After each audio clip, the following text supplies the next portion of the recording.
Hello students, welcome to Swami Vivekanand Institute. This is Surbhi Jain and today we are gonna go ahead for a topic of higher education system unit number 10 of UGC NET GRF paper 1.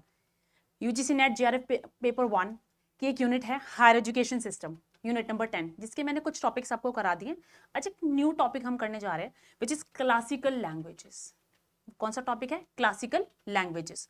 सो उसको study करेंगे आज हम। ठीक है, higher education system UGC NET JRF paper 1। We all must target JRF, you know. So what we are gonna study today? Classical languages. Do you know how many languages we do have in India? And I'm talking about in context of India only, not worldwide. Okay. So how many languages do we have in the Republic of India, or basically in India? So how many languages we do have? First of all, we'll go for that. And then second, we'll just study about the classical language. So this is very important question, very important topic, and a question may come from this topic, certainly. So we must do it, okay? So classical languages, उच्च शिक्षा प्रणाली मैंने बताया unit number 10 है. So official languages of Indian Republic. The topic says official languages of Indian Republic. Bharat की संवैधानिक रूप से मान्यता प्राप्त भाषाएं, मीन्स जिनकी लीगल, संवैधानिक समझ रहे हो, जो जिनमें लीगल या ऑफिशियल अगर वर्ड यूज कर रहे हैं जिसमें लीगल एक टाइप से वर्ड ऐड हो गया, मतलब they are recognised. So Bharat की संवैधानिक रूप से मान्यता प्राप्त भाषाएं. So how many languages we do have? We are having 22 such languages. ऐसी 22 लैंग्वेजेस हमारे साथ हैं, मतलब वी डू हैव. सो कौन कौन सी हैं those languages? I have given the list here. ये इंग्लिश में लिखी है, हिंदी में भी it would be almost similar, so I would read them out. इसका मैं एक्रोनिम नहीं बता रही हूँ to learn it faster. In coming classes I may bring the acronym for this. Acronym क्या हो जाएगा? शॉर्ट फॉर्म की इन सब के फर्स्ट लेटर से हमको ये पूरा कोड सा बना लेंगे जिससे इसको लर्न करना इजी हो जाएगा. दैट कौन कौन सी हमारी ऑफिशियल लैंग्वेजेस है या हमारे इंडियन रिपब्लिक की कौन कौन सी लैंग्वेजेस है. Right, they are 22 in number. How many? 22.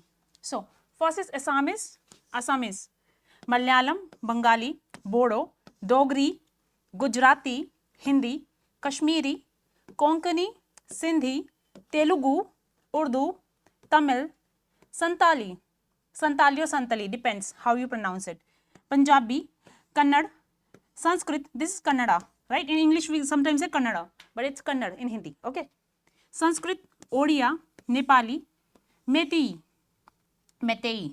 it is Meitei. Do you know Manipuri language? So official word is Manipuri, but the language is generally to say it is Meitei. Okay, it is Meitei. MEITEI. Meitei. Okay. So next is Marathi and Maithili. This is Maithili. Marathi, Maithili. Maithili. Okay, so we are having 22 official languages in India. Okay, so this is the list of 22 languages. Such 22 languages, I've mentioned all those. These are 11 here and 11 here. So I think you are just getting it. You just need to kind of learn it. I might bring with an acronym jisme I would be, you know, helping you out ki how to learn these in short, so that you can just recall the names and recall the name faster and then write. So these are 22. I would shortly be coming with that also. Okay, so these are the official languages of Indian Republic. The list is here.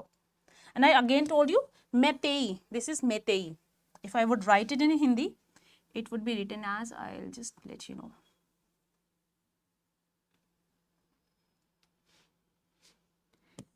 Meitei. So it is the Hindi word, and in English it would be written as this, MEITEI, Meitei, which is actually the Manipuri language, right? Okay, so here's the list that is given to you. Kannada, this in English it is Kannada, DA, but otherwise in Hindi it won't be Kannada, it would be Kannad.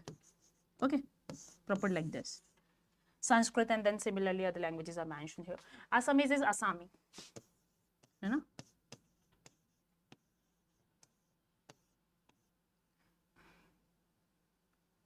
You just know simple word Assami. So we'll just continue with another topic. That is the main topic.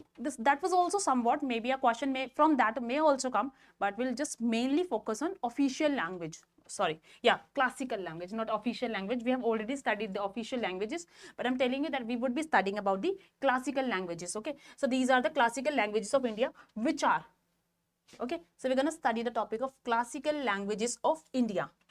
So we are going to see that how many classical languages do we have in India. Basically, we know that we are having 22 official languages in India, but how many of them are classical? How many of them are classical? I'm talking about official languages first of all. How many official languages we do have? It's 22 in number. It's 22 in number, but when we talk about classical languages in India, it would be only 6 as of now, as to the date. And there's a proposal that, you know, few more languages could also be given the that standard of classical languages. We'll keep on studying. First of all, just understand this thing. We'll just study about that topic as well. So how many classical languages we do have currently? 6. Okay, this is very important question actually. A question may come from this. Okay, so the government of India recognizes 6 languages as the classical languages of India. The government of India is recognizing, basically, so there would be a kind of recognition and non-recognition. So there might be some criteria as well for the recognition of the languages as classical languages, right? So the government of India is recognizing how many languages? 6 languages to be the classical languages, okay, of India. So in 2004, what are they saying? In 2004, the government of India declared that languages that met certain strict criteria could be accorded the status of a classical language of India. So basically they are saying that there is some criteria and that needs to be fulfilled. Once the criteria is fulfilled, the particular language will be getting the status of the classical language, and it happened first time in the year 2004. Okay, so in 2004 this was decided that, you know, in case any language who is which is, you know, meeting the criteria, the given criteria, that particular language then would be called, if the criteria is fulfilled or satisfied with, will be getting the status of the classical language. Okay, this is what they're saying. Okay, now it was instituted by the Ministry of Culture. So basically this was given by Ministry of Culture. You must know that it is not related to Ministry of Education. As I have already told you, there are so many central universities, Kendriya Vishwavidyalaya, which are not the part of Ministry of Education. Rather, they are the part of different ministries like Ministry of Railways, Ministry of Sports, or the other. Okay. Similarly, so this classical languages, this was instituted by the Ministry of Culture along with the Linguistic Experts Committee. Okay. Linguistic मतलब समझते हैं, भाषा से related हो गया है ना. The committee was constituted by the government of India to consider demands for categorization of the languages as classical languages. Basically, there was a demand that which language would be called as the classical language and which not. So then accordingly, the criteria were brought into the picture, and then it would be decided that, you know, in case that particular criteria is fulfilled, the particular language would be called as the classical language or not, would be dependent upon. Okay, so it was said like that way. So could you get it? Like, so the main term here is the Ministry of Culture. And I have already told you that there are 6 classical languages as of now, because only 6 languages as of now could have fulfilled the criteria that had been, that was kind of given by GOIN or like that. Okay, so GIU told that there is a criteria that needs to be met. Okay. And it was instituted by the Ministry of Culture. I'm just telling you through bullet points, which it would be easier, you know, through a chart, flow chart.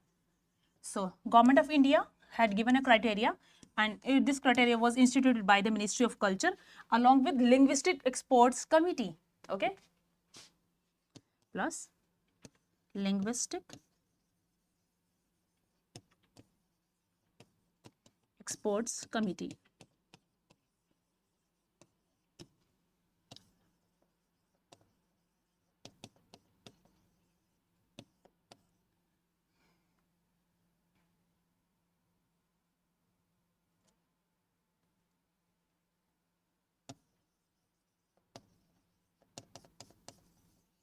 So, have you got this much? So basically there was a demand that, which language to be called a classical language and which not. So on that basis, the criteria came into the picture. Basically it was brought upon, and then the status of classical languages was given, and it was given to 6 languages. Which are the 6 languages? I'm just going to tell you now that the declared classical languages, शास्त्रीय भाषा, शास्त्रीय भाषा, the Hindi term for classical language is शास्त्रीय भाषा.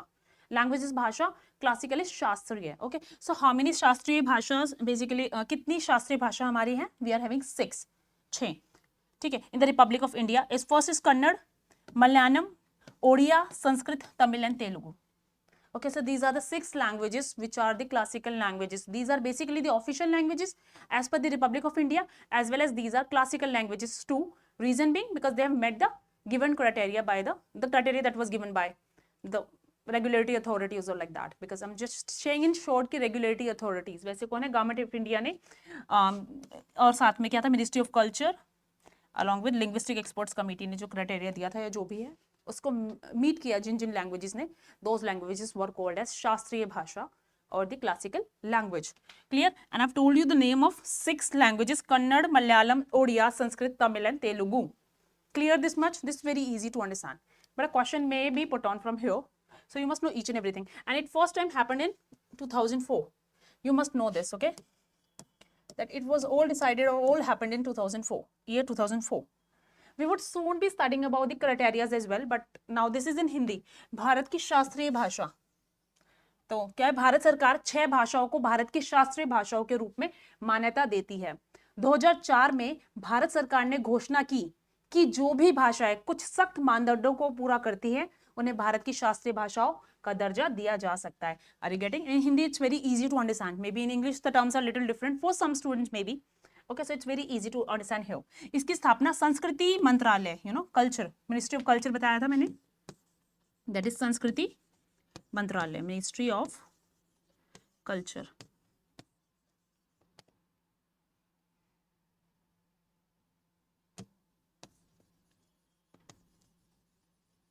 संस्कृति मंत्रालय ने भाषाई विशेषज्ञ समिति, विशेषज्ञ समिति मतलब क्या हो गया? Linguistic experts committee.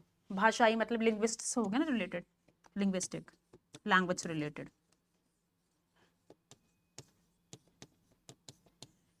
Pertaining to language, linguistic विशेषज्ञ एक्सपर्ट्स समिति कमेटी के साथ मिलकर की थी. भाषाओं को शास्त्रीय भाषाओं के रूप में वर्गीकृत करने की मांग पर विचार करने के लिए भारत सरकार द्वारा समिति का गठन किया गया. Basically there was a committee that was formed for this purpose so that we can just differentiate between the languages, और basically we can just give the status of classical languages और द शास्त्रीय भाषा to certain languages and which would be meeting the criterias given. जो criteria पूरा define हुआ कि हाँ जी इस बेसिस पे आपको बोला जाएगा आप क्लासिकल लैंग्वेज है या नहीं है. फॉर एग्जांपल माना मैं हूँ, मेरे को नेट के लिए अगर अप्लाई करना है, सो मेरे लिए क्या कंडीशन है? मिनिमम दैट मेरा इतना % स्कोर होना चाहिए. मिनिमम पोस्ट ग्रेजुएट का फाइनल ईयर में हूँ मैं, या मेरा पोस्ट ग्रेजुएशन हो गया हो. 55% मिनिमम क्राइटेरिया होता है. डिपेंड करता है फिर आगे कैटेगरीज वगैरह भी आते हैं. There is a vast criteria पूरा. बट हाँ नॉर्मली अगर हम देखें ऊपर से तो कुछ क्राइटेरिया होता है मिनिमम, तभी तो आप नेट के एग्जामिनेशन के लिए एलिजिबल होते हैं, राइट? तो इसी तरह से यहाँ पे भी किसी लैंग्वेज को क्लासिकल लैंग्वेज का दर्जा मिलने के लिए कुछ ना कुछ मिनिमम क्राइटेरिया है that will have to be met. उसको मीट करना कंपल्सरी है. Okay, so this much is this much clear कि संस्कृति मंत्रालय ने 2004 में किया ये. ठीक है, पहली बार भारत सरकार ने ये घोषणा की जो भी भाषा है कुछ भी जो हमारे स्ट्रिक्ट मानदंड हैं या क्राइटेरियाज हैं उनको पूरा किया जाएगा तो उसको हम क्लासिकल लैंग्वेज का दर्जा दे देंगे. साथ में संस्कृति मंत्रालय that is ministry of culture and linguistic experts committee that is भाषाई विशेषज्ञ समिति के साथ मिलकर इन्होंने इसकी स्थापना की. क्लियर? It was instituted. ये पूरा जो सिस्टम कि हाँ जी ऐसे कैसे हम क्लासीफाई करेंगे उसको स्थापना किसने किया? संस्कृति मंत्रालय और linguistic experts committee that is भाषाई विशेषज्ञ समिति. क्लियर है? एंड 6 लैंग्वेजेस यहाँ भारत गणराज्य की घोषित शास्त्रीय भाषा कौन कौन सी है मैंने बताई दी पहले. कन्नड़, मलयालम, उड़िया, संस्कृत, तमिल और Telugu. Is it clear to all of you the names? I'm again coming with the names. Don't worry for this, okay? Because I need to tell you in order कि कौन सी लैंग्वेज ऐसी पहले है जो कि सबसे पहले हमारी शास्त्रीय भाषा या कि जो कि क्लासिकल लैंग्वेज बनी. ओके, सो फर्स्ट हमारी कौन सी है? 2004 में ही पहली बन गई थी, which was Tamil. Tamil was the first language जो कि हमारी 2004 में क्लासिकल लैंग्वेज बनी. तो Tamil is the first Indian classical language, right? I'm just prefixing, I'm just using this term. That is okay because I'm talking in the context of India. So Indian classical language or the classical language, because again we are studying about with the context of India only, na? Classical language. Clear? So basically Tamil was the first Indian classical language which was declared, which got the status in the year 2004. And in 2005 Sanskrit language got the status of classical language. शास्त्रीय भाषा का दर्जा किसको मिला? Second number पे संस्कृत भाषा को 2005 में. 2008 में दो भाषाओं को मिला, तेलुगु और कन्नड़ को.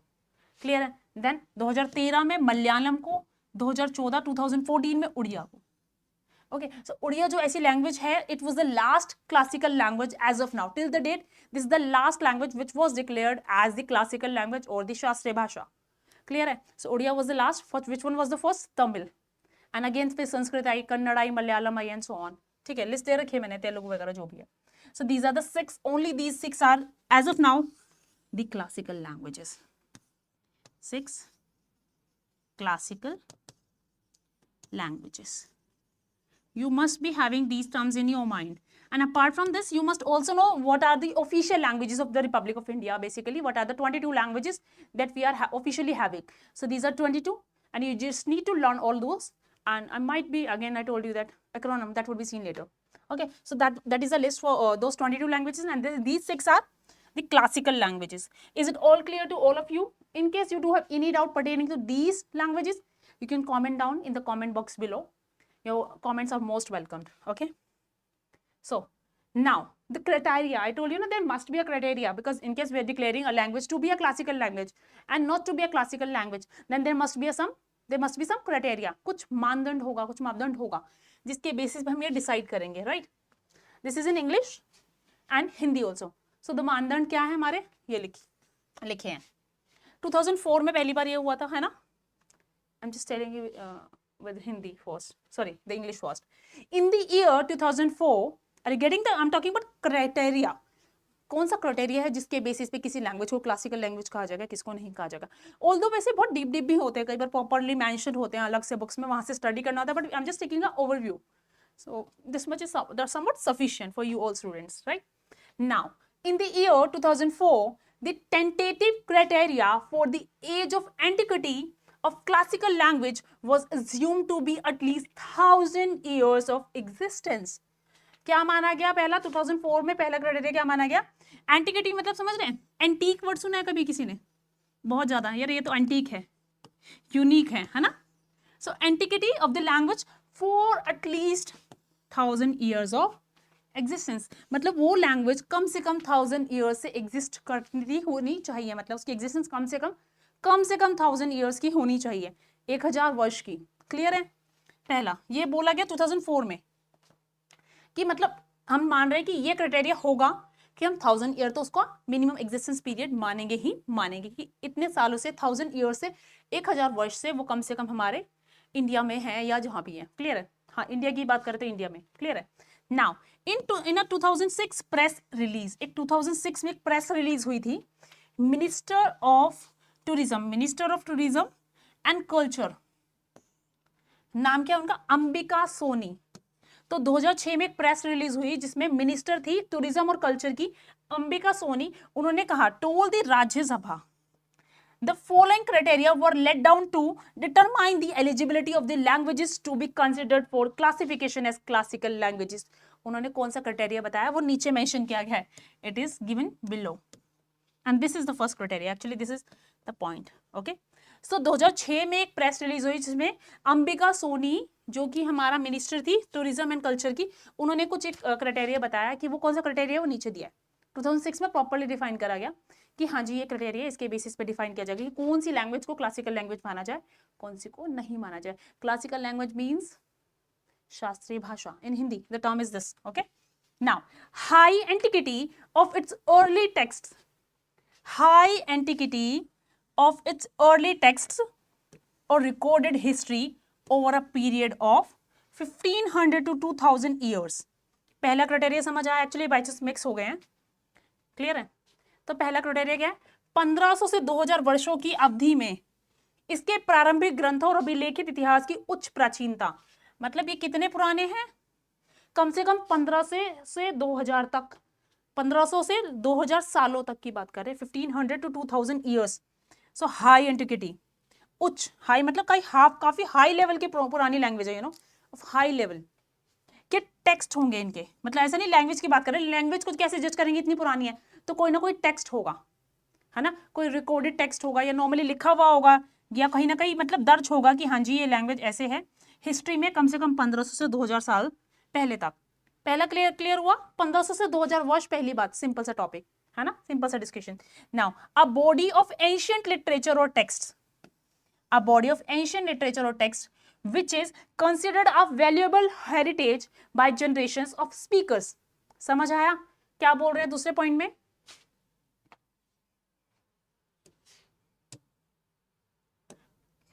पहला क्लियर हो गया कि 1500 से लेके 2000 साल तक की प्राचीनता की बात कर रहे हैं, इतना पुराना होगा।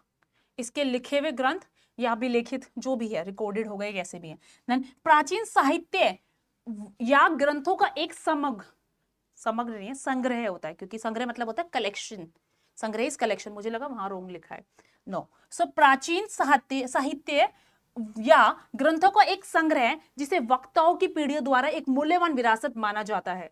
समझ आ रहा है, मतलब कैसे कैसे क्राइटेरिया बताए जा रहे हैं कि एक ऐसा साहित्य ग्रह, मतलब एक टाइप से लैंग्वेज को क्लासिकल बताने के लिए, किसी लैंग्वेज को क्लासिकल कंसीडर करने के लिए ये माना जाएगा कि वो लैंग्वेज यूज में थी, एग्जिस्टेंस में थी, तो उसके कुछ ना कुछ प्रूफ्स तो रहे होंगे, कोई ना कोई रिटन टेक्स्ट तो होगा उसका, कुछ ना कुछ तो वो माना जाएगा। लोग बात ही कर रहे हैं लेकिन अभी तक लिखा नहीं उस लैंग्वेज को कभी भी, ऐसा कैसे हो जाएगा? तो कुछ ना कुछ प्रूफ तो चाहिए ना, for that proof they are talking about, you know, for about that particular proof they are talking about, and it's very wondered because for me I used to feel like initially that कि संस्कृत तो बहुत ही पुराने time से है, लेकिन तमिल पहली थी जो डिक्लेयर हुई।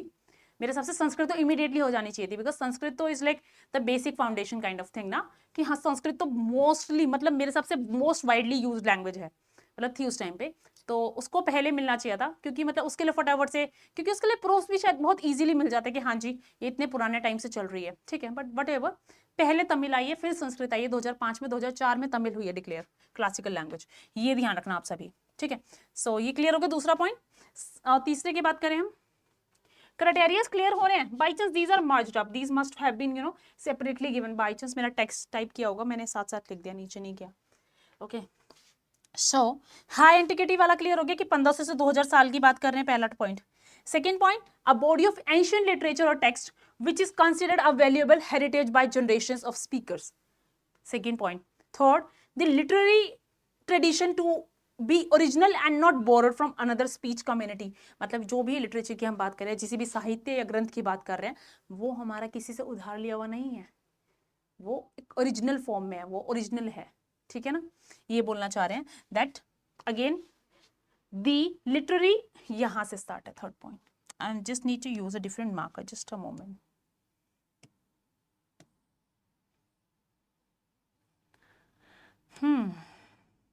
यहां से the literary tradition to be original and not borrowed from another speech community, clear है, कहीं और से उधार लिया हुआ नहीं होना चाहिए।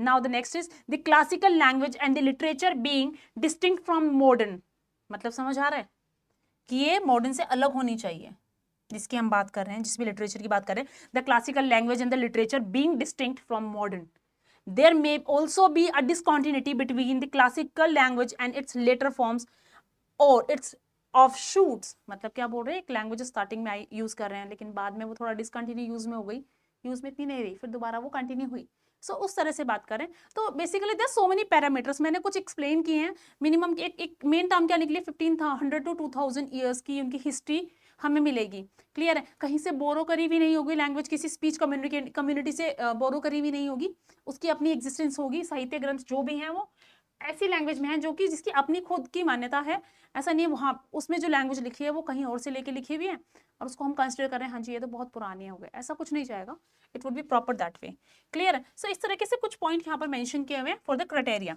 कौन कौन से ऐसे मानदंड हैं जिस पे ये डिसाइड होगा। आई गेस सबको क्लियर हो रहा है थोड़ा थोड़ा कि कैसे है। एनीवे पूरा हो जाएगा, एक बार फिर से रिवाइज करेंगे। 1500 से 2000 वर्षों की अवधि में इसका मतलब बेसिकली इसको माना जाएगा, इसकी एग्जिस्टेंस तब से है ना, ठीक है। फिर प्राचीन साहित्य और ग्रंथों का एक संग्रह है ये, जिसे वक्ताओं की पीढ़ियों द्वारा एक मूल्यवान विरासत माना जा रहा है। क्लियर क्लियर है, मतलब हम जैसे मानते हैं ना कि पुराने जमाने से चला रहा है, हेरिटेज वर्ड बोलते हैं, पुरातत्व समय से हमारी एक धरोहर मान रहे हैं उसको, उस तरह से ये बोलना चाह रहे हैं। Because I am using some typical Hindi words also because they are sometimes easy for us to understand. Maybe heritage term हर किसी को क्लियर नहीं होती है, सो उस तरह से बोल रहे हैं, विरासत है ना। देन सेकंड, साहित्यिक परंपरा मौलिक हो, जो परंपरा बता रहे हैं या जो भी लैंग्वेज यूज में चल रही है वो क्या हो, वो मौलिक हो, मतलब वो ओरिजिनल फॉर्म में हो और किसी अन्य भाषा या समुदायों से उधार न ली गई हो। ये पॉइंट मैंने बताया था अभी, है ना। नेक्स्ट, शास्त्रीय भाषा और साहित्य आधुनिक से भिन्न होने के कारण शास्त्रीय भाषा और उसके बाद के रूपों या उसकी शाखाओं के बीच एक असंतोष भी हो सकता है।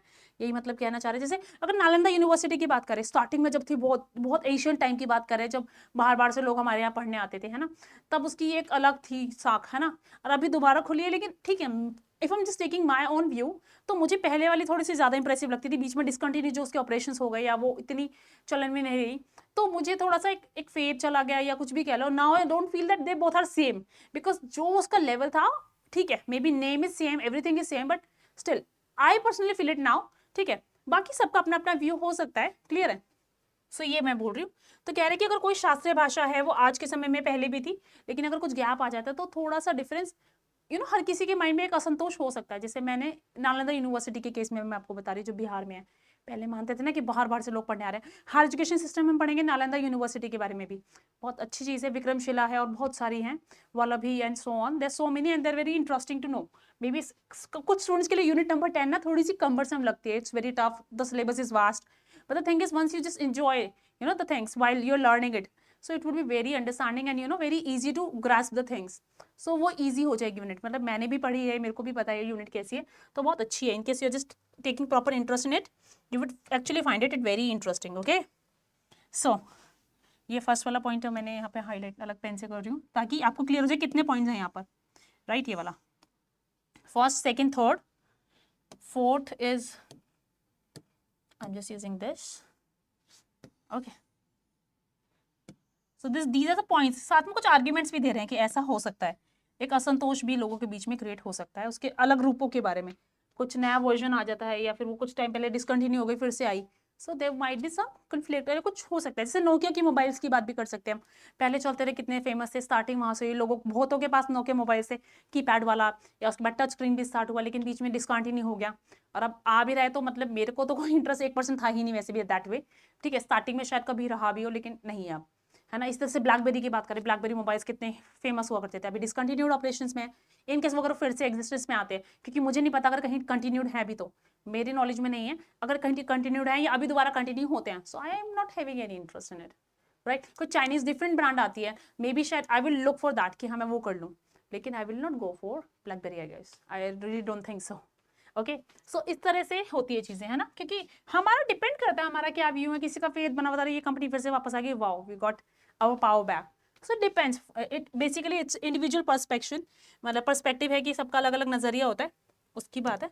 बट आई गेस ये सबको क्लियर हुआ मैंने क्या डिस्कशन किया अभी, है ना, कि कौन कौन से ऐसे मानदंड हैं, कौन कौन से ऐसे क्राइटेरियाज हैं जिनके बेसिस पे किसी लैंग्वेज को क्लासिकल लैंग्वेज डिक्लेयर किया जाएगा। 2006 में एक प्रेस रिलीज हुई थी, है ना, जिसमें अंबिका सोनी ने राज्यसभा को बताया था कि ऐसे ऐसे मानदंड हैं जिनके बेसिस पे हम निर्धारित कर सकते हैं कौन सी भाषा को शास्त्रीय भाषा माना जाए, कौन सी भाषा को नहीं। ये सब मैंने इंग्लिश में एक्सप्लेन किया था, this is all in Hindi, है ना। आई am just taking both the languages together today. या नाउ द बेनिफिट्स, बेनिफिट्स मतलब फायदे। तो कौन कौन से फायदे हैं, मतलब क्लासिकल लैंग्वेजेस के भी कोई फायदे हैं, और किसको फायदे होंगे, मुझे फायदे होंगे, आपको होंगे, अरे हम कोई भी लैंग्वेज यूज कर रहे हैं, हमें कोई दैट वे बेनिफिट होगा। लेट्स सी, मे बी क्या पता किसी एक पर्टिकुलर क्लासिकल लैंग्वेज को पढ़ने से हमें कोई पर्टिकुलर फायदा हो जाए। So that will have to be seen here कि किस सेंस में ये बेनिफिट्स की बात कर रहे हैं ऑफ द क्लासिकल लैंग्वेजेस और द शास्त्रीय भाषा, right. So as per government of India resolution number 2, ये पूरा कोड दिया है 16/2004 यूएस अकेडमीज, सुना कई बार डिफरेंट अलग अलग लैंग्वेजेस में अलग अलग टर्म्स को अलग अलग तरीके से लिखा जाता है, एकेडमिक्स, है ना, तो ये अकेडमीज लिखा है इन्होंने, क्लियर है।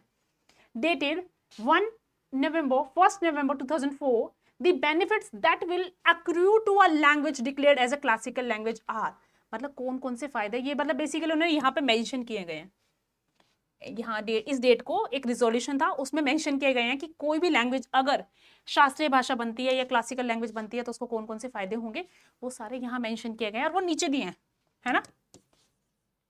सो these are the benefits. 2 major international awards for scholars of eminence in classical Indian languages are awarded annually. हर एक साल इंटरनेशनल अंतरराष्ट्रीय स्तर के 2 अवार्ड दिए जाएंगे, किनको, for scholars of eminence, scholars को, है ना, इन क्लासिकल इंडियन लैंग्वेजेस।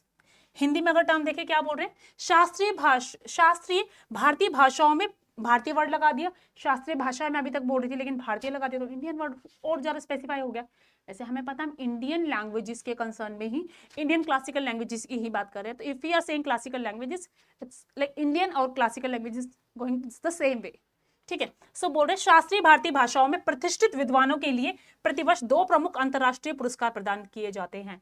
सो बस समझ आ गया, ये पहला पॉइंट क्या कह रहे हैं, जो प्रतिष्ठित विद्वान होंगे उनको हर साल 2 इंटरनेशनल पुरस्कार दिए जाएंगे, क्लियर है पहला पॉइंट। सेकंड, शास्त्रीय भाषाओं में अध्ययन के लिए उत्कृष्टता केंद्र स्थापित किया गया है, मतलब अ centre of excellence for studies in classical languages is setup, मतलब जो लैंग्वेज क्लासिकल बन जाएगी उसके लिए एक सेंटर ऑफ एक्सेलेंस सेटअप किया ही गया है, क्लियर है, समझ आ रहा है। ये बेनिफिट है क्लासिकल लैंग्वेजेस के खुद से, तो कोई लैंग्वेज अगर ऐसी है तो उसका सेंटर ऑफ एक्सीलेंस होगा for studies in classical languages is setup, एक सेटअप किया जाता है उनके लिए, जो भी लैंग्वेजेस क्लासिकल लैंग्वेजेस हैं। साथ में उन लैंग्वेजेस के लिए क्या होगा, 2 मेजर इंटरनेशनल अवार्ड्स दिए जाएंगे, किनको, स्कॉलर्स को, प्रतिष्ठित विद्वानों को ऑफ दीज, बेसिकली उन्हीं पर्टिकुलर एवरी ईयर उन्हीं पर्टिकुलर क्लासिकल लैंग्वेजेस के लिए, शास्त्रीय भाषाओं के लिए, क्लियर है। 2 अवार्ड्स हर साल इंटरनेशनल लेवल के, किनको, जो एक्सपर्ट्स होंगे, स्कॉलर्स होंगे उनको।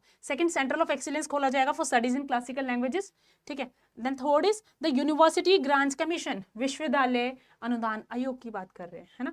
The university grants commission will be requested to create, to start with at least the central universities, actually थोड़ा गलत पढ़ दिया मैंने, to start with at least in the central universities a certain number of professional chairs for classical languages for scholars of eminence in classical Indian languages। क्या बोल रहे हैं, बहुत ही इंपॉर्टेंट पॉइंट है, मतलब बेनिफिट्स के सेंस में भी आ सकता है क्वेश्चन, क्लासिकल लैंग्वेजेस से related, may be classical language की बात ना करें, उनके बेनिफिट्स पूछ सकते हैं या क्राइटेरिया भी पूछ सकते हैं क्वेश्चन में। So you must be clear of all such things, okay.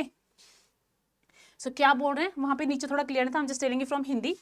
ये 2 पॉइंट्स क्लियर हैं सभी को कि उत्कृष्टता केंद्र स्थापित किए गए हैं, मतलब basically centres of excellence create, मतलब फॉर स्टडीज, ताकि हम पढ़ सके क्लासिकल लैंग्वेजेस को, उसके लिए सेंटर ऑफ एक्सेलेंस का एस्टैब्लिशमेंट हुआ है, मतलब उनको स्थापित किया गया है। फर्स्ट पॉइंट में बताया कि अवार्ड दिए जाएंगे अंतरराष्ट्रीय स्तर के, है ना। थर्ड पॉइंट से विश्वविद्यालय अनुदान आयोग से अनुरोध किया जाएगा कि कम से कम केंद्रीय विश्वविद्यालयों में शास्त्रीय भारतीय भाषाओं के प्रतिष्ठित विद्वानों के लिए, शास्त्रीय भाषाओं के लिए एक निश्चित संख्या में व्यावसायिक अध्यक्षों की स्थापना की जाए। मतलब क्या करना है, इन शॉर्ट जो भी यहाँ के स्कॉलर्स हैं उनके लिए व्यावसायिक अध्यक्षों की स्थापना की जाए, कम से कम सेंट्रल यूनिवर्सिटीज में।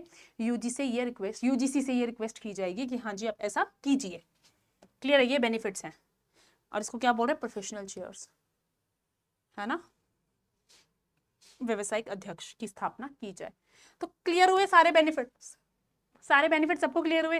3 बेनिफिट्स, पहले 2 अवार्ड्स मिलेंगे इंटरनेशनल लेवल के, किनको, स्कॉलर्स को, जो कि कौन से स्कॉलर्स, जो कि एक्सपर्ट्स है ना एक टाइप से, स्कॉलर्स ऑफ क्लासिकल लैंग्वेजेस, तो पहला ही होगा। सेकंड, सेंटर ऑफ एक्सीलेंस खोले जाएंगे for studies of such classical languages, है ना। थर्ड इज यूजीसी को रिक्वेस्ट की जाएगी क्या, कि कम से कम अपनी सेंट्रल यूनिवर्सिटीज में इन एक्सपर्ट्स के लिए, इन स्कॉलर्स के लिए क्या, अध्यक्ष, मतलब बेसिकली व्यावसायिक अध्यक्षों की स्थापना की जाए, बेसिकली प्रोफेशनल चेयर्स को स्टैब्लिश किया जाए, है ना, ये रिक्वेस्ट क्लियर है। और किसके लिए, इन स्कॉलर्स के लिए जो इन लैंग्वेज के एक्सपर्ट्स हैं। सबको क्लियर है ये पॉइंट्स, मैंने थोड़ा फास्ट तो नहीं करा दिया। इनकेस अगर किसी को कोई डाउट है, comment down in the comment box below, we can proceed further now. I really don't think मैंने ऐसे किया, मैंने बल्कि अच्छे से एक्सप्लेन किया है। Still you do have any doubt, you can ask me, okay. So अब कुछ और important points, these are actually important. कई बार क्या होता है, जो चीजें हो गई उससे रिलेटेड क्वेश्चन नहीं आएगा, जो होने वाली है उससे रिलेटेड आ सकता है। अगर कुछ कोई चीज प्रपोजल में है या कुछ इन प्रोसेस है, उससे रिलेटेड क्वेश्चंस आ सकते हैं, right. So the question would be somewhat like ऐसे भी आ सकते हैं। यहाँ से क्या कह रहे हैं, अगले कुछ वर्षों में अन्य भाषाओं को शास्त्रीय भाषा का दर्जा दिए जाने की मांग की गई है। मतलब कौन कौन सी ऐसी लैंग्वेजेस है जो कि मैंने बताया अभी तक तो 6 ही है, 2014 में लास्ट डिक्लेयर हुई थी, ऑलमोस्ट 9 ईयर्स हो चुके हैं, 9 ईयर्स हो चुके हैं। कोई दूसरी 6th-7th नंबर पे कोई भी क्लासिकल लैंग्वेज डिक्लेयर नहीं हुई है, लेकिन अभी इन प्रोसेस है कि और लैंग्वेजेस को भी क्लासिकल लैंग्वेजेस, शास्त्रीय भाषाओं का दर्जा दिया जाए। एंड लिस्ट में कौन कौन सी लैंग्वेजेस हैं कि इनमें से कौन कौन सी आ सकती है, कि बोल रहे हैं कि प्रपोजल है कि इनको कर सकते हैं। पाली, बंगाली, मराठी, मैथिली और मेतेई, जो कि मणिपुरी लैंग्वेज मैंने बताया था होती है ना। दो so over the next few years, अगले कुछ सालों में demands have been made for other languages to be accorded classical status, मतलब उन्हें क्लासिकल भाषा का, शास्त्रीय भाषा का स्टेटस दिया जाए। वो कौन कौन सी है, Pali, Bengali, Marathi, Maithili and Meitei. Meitei that is जिसको पहले ऑफिशियली मणिपुरी कहा जाता है, मणिपुरी भाषा, क्लियर है। मेतेई MEITI, पाली PALI पाली, और कौन सी बताइए, Bengali, Marathi, Maithili. Bengali, Marathi and Maithili. Are you getting what I am saying?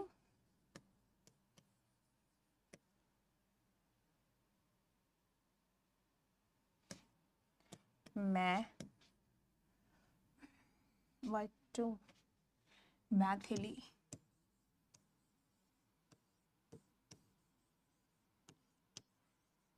Clear. So these are the language, कितनी और है, 1 2 3 4 5, these are the 5 more languages जिनको माना गया है, जिनको बोला गया कि देयर आर ग्रेटर चांसेस कि ये भी हमारी ऑफिशियल क्लासिकल लैंग्वेजेस डिक्लेयर हो जाए आने वाले कुछ सालों में। तो डिमांड की गई कि इनको भी किया जाए। कुछ ना कुछ रीजंस होंगे, हाँ में क्राइटेरिया बताया, वो क्राइटेरिया फुलफिल होता तो वैसे ही डिक्लेयर हो जाएंगी। मे बी अगर कुछ प्रूफ नहीं मिल रहा है तो एक अंडरगोइंग प्रोसेस चल रहा होगा, कोई ना कोई रिसर्च चलेगी ताकि इनको भी प्रूफ किया जाए।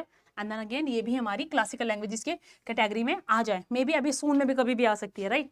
सो क्लियर है सभी को कौन कौन सी क्लासिकल लैंग्वेजेस है, कौन कौन सी लैंग्वेजेस है official languages of India, how many classical languages of India are there, and how many proposed classical languages की जो हो सकती है, मे बी द 50-50 चांस, मतलब हम प्रोबेबिलिटी लेके चलेंगे। तो this is the list, okay. साथ में मैंने क्राइटेरिया बता दिया है, क्लियर है ना, और बाकी चीजें भी बता दी है कि कौन कौन से इनके बेनिफिट्स होते हैं। आगे सभी को ये क्लियर है, एक बार अच्छे से थॉरली रिवाइज करना वीडियो को। इससे रिलेटेड क्वेश्चंस मैं कुछ ही टाइम में जल्दी से लेके आने वाली हूँ, this very important topic. So keep revising, keep practicing more and more questions. Good luck for your examinations for the students who are having their exams. Thank you for taking the session. Have a nice day.